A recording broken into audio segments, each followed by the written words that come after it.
Function notation, you may see it like this, f of x. F of x is just another way to say y. Now, you see I read this as f of x. That's because mathematically it reads f of x. And hopefully in a math class, when you see this from now on, you would read it as f of x. They may use different letters though, something like this. But again, it still reads the same, g of x. They may not even use x, they may use t. And then you got g of t, okay? So this is telling us that y is a function that depends on x. Y is the dependent variable, x is independent, meaning it just is all by itself, and the y will change based on whatever the x value represents or is.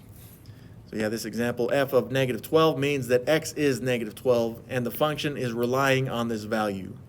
You may replace x with the equation. Yeah, this is telling us that whatever the equation is, you can replace the x with this negative 12. X is negative 12. That's what it's telling you.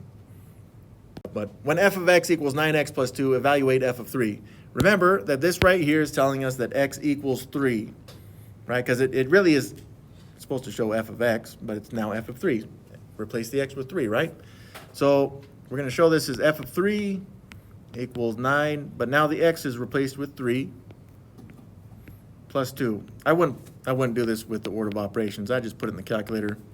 9 times 3 is 27 plus 2 is 29. Boom. By the way, this creates what we would consider an ordered pair, 329, which then would allow you to graph an ordered pair for this equation because we have both an x and y value.